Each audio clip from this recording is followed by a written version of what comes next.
더불어민주당 일부 친명계 인사들의 후보자 적격 판정을 두고 논란이 일고 있습니다. 문제 있는 후보들이 잇따라 검증을 통과하면서 공정성 논란이 일고 있습니다.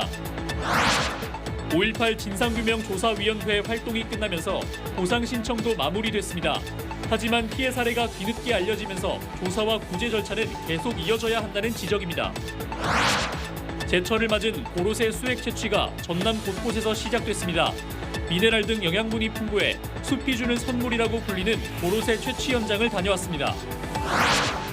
중간 도매상을 거치지 않아 비교적 저렴하게 농산물을 살 수 있는 온라인 농산물 도매 시장이 시범 운영에 들어갔습니다.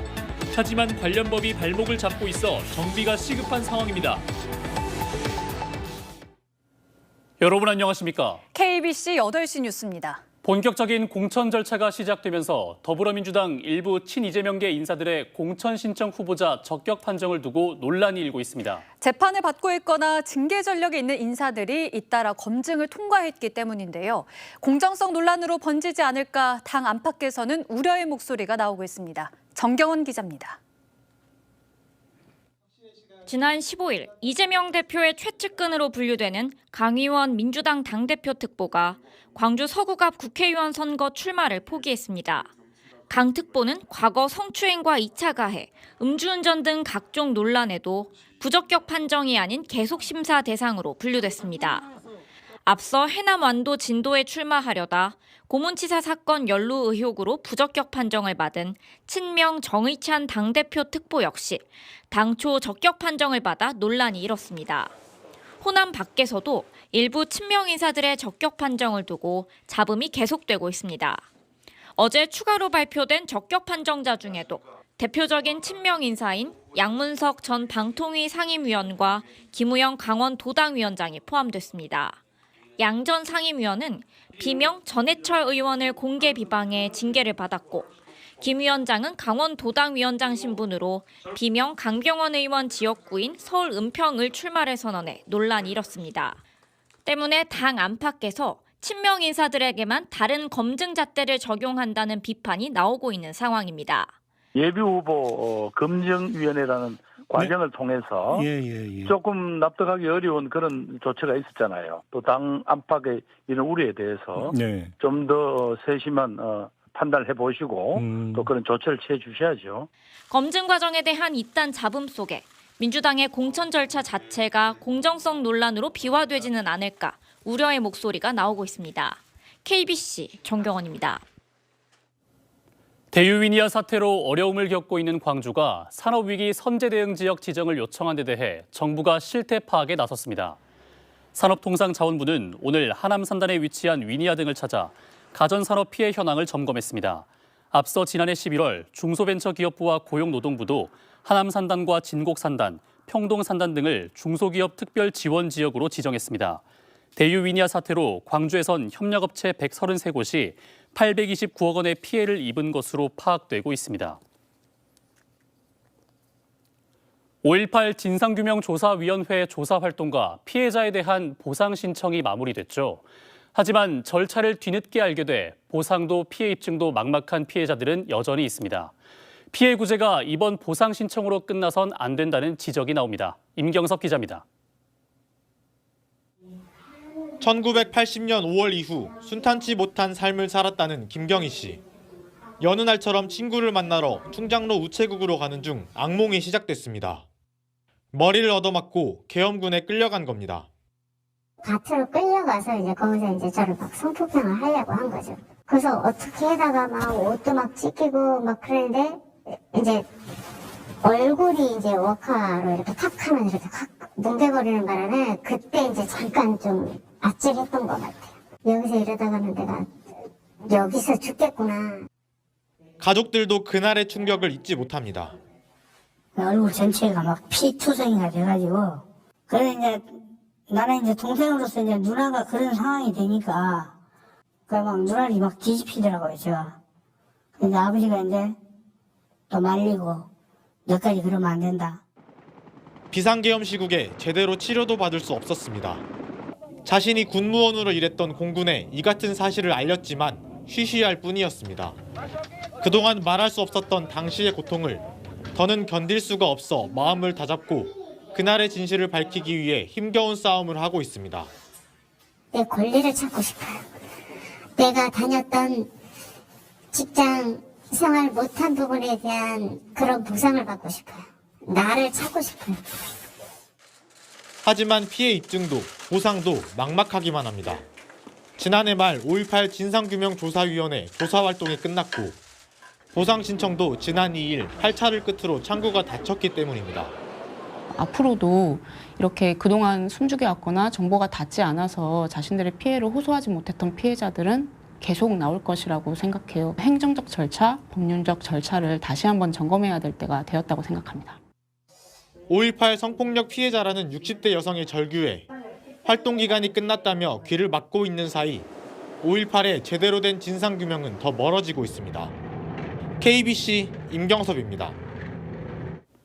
진보당 전남 지역 총선 출마 예정자들이 강성희 의원이 대통령 경호원들에 의해 입이 틀어막힌 채 퇴장 조치를 당한 데 대해 대통령의 사과와 경호실 책임자에 대한 문책을 요구했습니다. 이들은 전남도 의회에서 긴급 기자회견을 열고 검찰 독재 정권의 무도함이 대한민국의 헌법기관인 국회의원을 폭력을 동원해 끌어내는 지경에 이르렀다고 비판했습니다. 또 강 의원은 윤 대통령과 통상적 악수를 하며 국정기조를 바꿔야 한다고 말했을 뿐인데도 대통령실은 강 의원이 대통령을 끌어당기고 길을 막고 소리를 지르는 등 소동을 일으켰다고 거짓말을 하고 있다고 주장했습니다. 검찰이 광주시 학동 재개발 지역 붕괴 참사의 원인 중 하나로 알려진 입찰 담합 철거업자들에 대한 1심 선고에 불복해 항소했습니다. 광주지검은 계약 브로커에게 5천만 원을 건네 성면 철거 공사를 따낸 혐의로 1심에서 징역 1년에 집행유예 2년 등을 선고받은 철거업체 대표이사와 직원 2명의 1심 선고 결과에 대해 항소했습니다. 검찰은 계약 과정의 비위로 공사비가 줄어 붕괴 참사가 발생한 점, 피고인들의 부정 청탁이 참사와 무관하지 않은 점 등을 고려하면 1심 형량이 너무 가볍다고 항소했습니다. 고로쇠나무 수액은 미네랄 등 영양분이 풍부해 숲이 주는 선물이라고도 불리는데요. 제철을 맞아 장성 등 전남에서도 고로쇠 수액 채취가 한창이라고 합니다. 구영민 기자가 현장을 다녀왔습니다. 장성 백암산의 가파른 산자락. 두터운 나무에 구멍을 내자 투명한 물방울이 맺혀 떨어집니다. 뼈에 좋다고 해 골리수라고도 불리는 고로쇠 수액 채취가 시작됐습니다. 장성에서만 매년 1만 그루의 고로쇠 나무에서 7만 리터가 넘는 수액이 생산되지만 수액을 얻기까지 과정은 험난합니다. 제가 있는 이곳은 경사가 심한 산 비탈길인데요. 고로쇠 나무는 바위산 등 주로 척박한 환경에서 자랍니다. 기온에도 민감합니다. 나무가 얼었다 녹기를 반복해야만 수액이 나오기 때문입니다. 수액이 추울 때는 이제 먹고 있다가 나서면은 도로 내놔요, 도로. 밤에는 영하 5도 이상이 떨어져야 되고요. 낮에는 영상 7, 8도 정도 올라가야 물이 나옵니다. 대신 힘겹게 겨울을 이겨낸 만큼 맛과 영양은 풍부합니다. 고로쇠 수액에는 비타민과 칼슘 등 각종 영양분이 들어있어 위장병과 관절염에도 좋은 것으로 알려졌습니다. 특히 백암산 자락의 고로쇠는 당도와 감칠맛이 뛰어나 전국 각지에서 맛을 보기 위한 발길이 이어지고 있습니다. 고로쇠 수액 채취는 장성과 구례, 광양 등에서 오는 3월까지 계속됩니다. KBC 고영민입니다. 광주에서 2015년 이후 처음으로 고병원성 AI가 발생해 방역당국이 긴장하고 있습니다. 광주광역시에 따르면 지난 18일 광주 남구 원산동의 한 기러기 농장에서 고병원성 AI 확진 사례가 발생했습니다. 해당 농장에서 기르던 기러기 670마리는 의심 증상이 나타난 17일 모두 예방적 살처분됐으며 반경 500m 안에는 다른 가금 농장이 없어 추가 살처분은 이루어지지 않았습니다. 광주시는 반경 10km를 방역대로 설정하고 방역대 안에 위치한 농장에 대해 이동 금지를 내리는 한편 정밀 검사를 진행하고 있습니다. 지방시대위원회가 지방시대 종합계획의 이행을 위해 중앙과 지방이 합심해야 한다고 강조했습니다. 대통령 직속 지방시대 위원회는 오늘 광주시청과 전남연구원에서 잇따라 지방시대 계획 시민 의견 청취 행사를 열고 4+3 초광역권 발전 계획과 인구 감소 지역 부활 3종 프로젝트의 이행에 대해 설명했습니다. 이 자리에서 광주시와 전남도는 인공지능과 미래차, 에너지와 바이오 등 지역 특화 산업을 중심으로 초광역 경제권을 조성하는 내용의 역점 과제에 대해 논의했습니다. 연일 농수산물 가격이 폭등하면서 장 한 번 보기 참 부담스럽죠. 물가 안정을 위해서는 소비자 비용의 절반을 차지하는 유통비용 효율화가 절실한데요. 하지만 관련법이 발목을 잡고 있어 대책 마련이 필요해 보입니다. 박성호 기자의 보도입니다. 지난해 11월 전남의 한 농협은 무한양파 9.6톤을 서울 가락시장 대신 온라인 도매시장을 통해 충북의 한 대형마트에 판매했습니다. 무안에서 서울, 다시 충북으로 이동하는 대신 무안에서 충북으로 직송해 유통비용이 10.2%나 줄었고 농가가 받는 돈도 2.4% 올랐습니다. 이 거래는 지난해 10월 시범 운영을 시작한 AT유통공사의 온라인 농산물 도매시장을 통해 이루어졌습니다. 개장 한 달 만에 40억 원의 거래를 성사시키고 유통비용도 9.9% 절감시키는 효과도 거뒀습니다. 산지 출하 조직들이 직접 판매자로 다양하게 참여를 할 수가 있고 그다음에 소비지에 있는 대량 수요처들이 마트나 가공업체 등 다양한 주체들이 직접 구매자로 참여할 수 있는 시장입니다. 전국에서 생산된 농수산물 60% 이상이 서울 가락시장 등 수도권으로 집중된 뒤 중간 도매상 등을 거쳐 소비자들에게 판매되고 있습니다. 이 과정에서 치솟은 유통비용은 장바구니 물가를 끌어올려 가게에 큰 부담이 되고 있습니다. 이런 폐단을 개선하기 위해 온라인 농산물 도매시장이 개장했는데 정식 도입까지는 어려움이 예상됩니다. 현행법상 농수산물 도매시장은 오프라인을 전제로 규정돼 있어 온라인에서는 자유로운 거래가 불가능한 상황입니다. 현재 농산물 온라인 도매시장 법률이 지금 입법이 돼 있고 현재 계류가 되어 있는데 그런 법률이 빨리 통과가 돼야 아마 더 활성화되리라 생각됩니다. 유통구조 개선으로 보다 저렴하게 농수산물을 구입해 가게의 부담을 덜 수 있도록 관련법 정비가 절실한 상황입니다. KBC 박송호입니다. 이어서 희망 2024 나눔 캠페인에 참여해 주신 분들입니다. 먼저 여수상공회의소 이용규 회장회 의원들이 200만 원을 보내주셨습니다. 다음으로 보성군 벌교읍 양동마을 주민들이 10만 원, 홍교마을 주민들이 10만 원, 초지마을 주민들이 10만 원, 고운마을 주민들이 10만 원, 지곡마을 주민들이 10만 원을 보내주셨습니다. 또 보성군 벌교읍 연동마을 주민들이 10만 원, 중흥마을 주민들이 10만 원, 낙성마을 주민들이 10만 원, 보성군 벌교읍 내추마을 주민들이 10만 원, 세동마을 주민들이 10만 원을 보내주셨습니다. 소중한 성금을 보내주셔서 고맙습니다.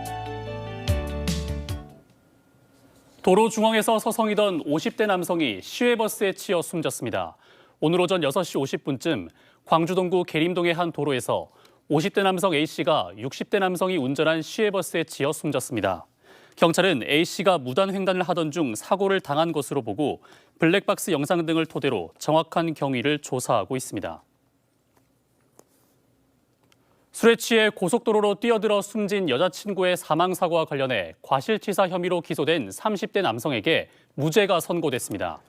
광주지방법원은 2022년 11월 18일 호남 고속도로 비아 버스 정류장 주변에서 여자친구를 SUV 차량에 치여 숨지게 한 혐의로 기소된 30살 A씨에게 무죄를 선고했습니다. 재판장은 술에 취한 여자친구가 갑자기 도로로 뛰어들 것이라고 미리 예상할 수 없어 A씨에게 주의 의무를 부담시킬 수 없다고 판단했습니다. 곡성 소방서가 개청했습니다. 전남 소방본부는 김영록 전남지사와 서동용 국회의원, 이상철 곡성 군수 등이 참석한 가운데 곡성 소방서 개청식을 열었습니다. 곡성 소방서는 소방 인력 121명과 차량 23대가 배치되며 곡성읍과 10개면 주민 2만 7천여 명의 안전을 책임집니다. 전남 22개 시군 가운데 유일하게 소방서가 없었던 곡성에 소방서가 개청하면서 각 지자체의 소방서급 구급 체계가 갖춰지게 됐습니다. 사건 브로커에게 금품을 받고 수사 정보를 유출한 혐의를 받고 있는 검찰 수사관에 대한 구속영장이 기각됐습니다. 광주지법은 증거를 인멸하거나 도주할 우려가 없다며 공무상 비밀 누설 등의 혐의를 받는 광주지검 소속 6급 수사관 A씨에 대한 구속영장을 기각했습니다. A씨는 목포지청 수사관과 공모해 가상자산 투자 사기범의 수사 기밀을 사건 브로커에게 알려주고 1,300만 원 상당의 금품을 나눠 가진 혐의로 검찰 수사를 받고 있습니다.